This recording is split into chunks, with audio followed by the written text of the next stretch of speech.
Bonjour à tous, j'espère que vous allez bien, bienvenue sur la chaîne. Alors ce soir on se retrouve dans... Non, je recommence. Bonjour à tous, j'espère que vous allez bien, bienvenue sur ma chaîne. Alors pour ceux qui m'ont déjà vu, c'est moi, c'est Olivier ASMR.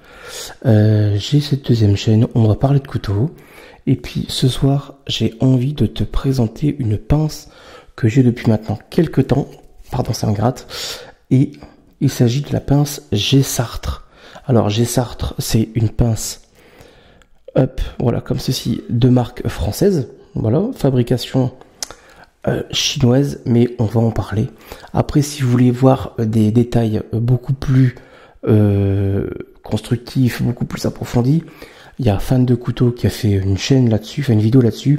Je vous invite aussi à aller la voir. Mais bon, moi j'ai une plus petite chaîne que lui, donc vous pouvez rester ici, il n'y a pas de problème.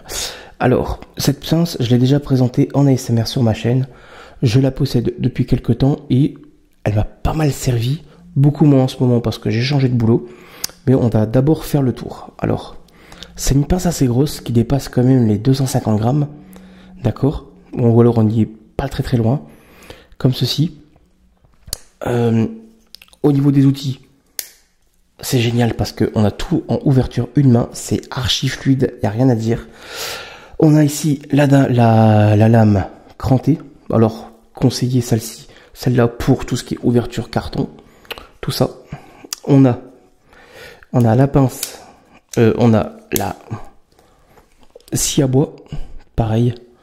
Très très très bien dentelé. Ça coupe du tonnerre. Vous avez vu, c'est archi fluide.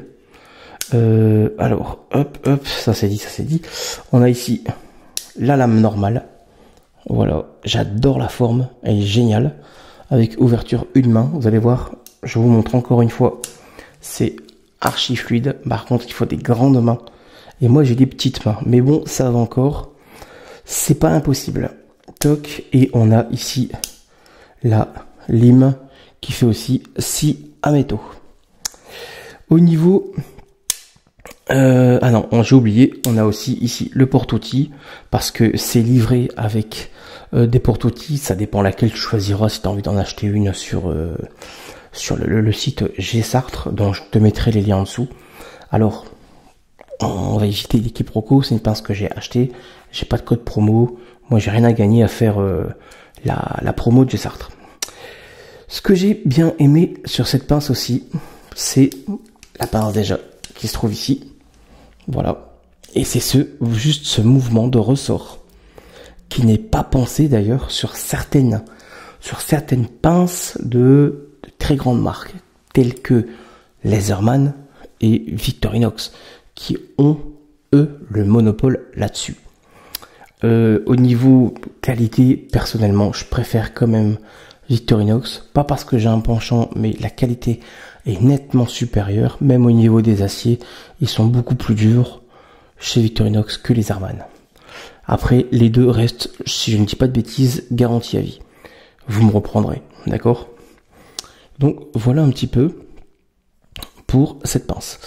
Hop, je reprends un petit peu l'autre côté. Je prends un truc avec moi parce que j'ai pas d'angle. Qu'est-ce qu'on y trouve de l'autre côté? On y trouve aussi un décapsuleur avec au bout, soit je crois qu'on pourrait qualifier ça de petits ciseaux à bois. Ouais, c'est plutôt cool. Avec en plus, toc, je le prends, un chat. Oui, c'est ça, on pourrait dire un chat. Il est assez long, comme ça au moins ça vous donne accès beaucoup plus simplement pour pouvoir percer quelque chose. On a ici aussi l'ouvre-boîte, voilà, tout simplement, avec un tout petit tournevis pour par exemple les branches de lunettes, tout simplement. Mon Dieu, il pleut dehors. Hop, donc tous ces outils sont fermés à l'aide d'un genre de bouton lock. Ici on y trouve un cadenas et il faut appuyer dessus, hop, voilà, pour pouvoir fermer tous les outils. Hop, par exemple je vais prendre la lame, voilà, après elle est bloquée ici, donc pour les plus aguerris pouvez le faire à une main, hein. Toc toc, voilà. Après, c'est vrai que au quotidien, au port, c'est un peu lourd. Après, moi, c'est le modèle, j'ai pris le modèle où est-ce qu'il y avait le plus d'outils, parce que bon, à l'époque, j'étais encore cantonnier, voilà. Il me fallait quelque chose un petit peu tous les jours. Maintenant, ça a changé, hein. Je suis toujours dans la fonction publique, mais j'ai un peu changé de boulot. Donc, il me faut maintenant quelque chose de beaucoup plus léger. Je ne la porte plus. Donc, ce que j'ai fait, je me suis acheté une petite pochette Tasmanian Tiger. Je l'adore, je l'ai eu sur moi très longtemps. Dedans, j'y mets ma pince. J'y mets les embouts que j'ai eu avec. Tu vois, tu as une quantité d'embouts avec un porte-embout. Et ça, c'est cool. Je vous montre ça tout de suite, si j'arrive à le choper. Toc. Le porte-embout, c'est ça. Voilà. Ça, vous en avez en général tous, au moins une chez vous. Ou alors, tu en trouves une pas chère à Action. Voilà. Plein d'embouts, BTR. Et après, tous les embouts, on va dire, standards. Pour monter un meuble, serrer une chaise, une casserole. Voilà quoi. Donc voilà. Et après, moi, j'ai rajouté aussi naturellement ceci. Voilà, ici, vous avez plein d'embouts. En plus, ça a été fait par quelqu'un sur Facebook. Et j'ai rajouté une batterie. Voilà, tout simplement. Et ça, je laisse ça, hop, dans la voiture, dans la boîte à gants. On sait jamais. On sait jamais. Ça peut servir. Voilà, tout simplement. Maintenant, malheureusement, je ne la porte plus. Mais bon, c'est pas encore très très grave. Elle me sera encore une fois bien utile. Au niveau du prix, je crois que je l'ai payé dans les 60 €. Donc, on est sur une marque française, mais de fabrication chinoise.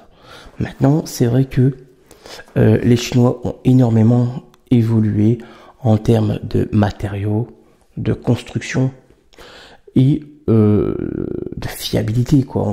Faut le reconnaître. Il y a 20 ans de ça, c'était de la merde. Mais maintenant, les Chinois ont su évoluer avec le temps. Et pas que. Parce que maintenant, on va se dire, si Vivi, c'est chinois. Il y a beaucoup de marques, même que je dirais, je crois que c'est Ontario. Ça a beau être américain, la marque est américaine, mais la fabrication est chinoise. Vous voyez, enfin, ça englobe un petit peu tout ça maintenant. Vous en prenez, vous en laissez, vous faites ce que vous voulez.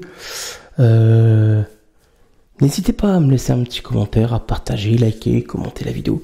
Ça me fera énormément plaisir. Moi, je vous dis à tous du coup à très vite sur la chaîne pour une autre vidéo.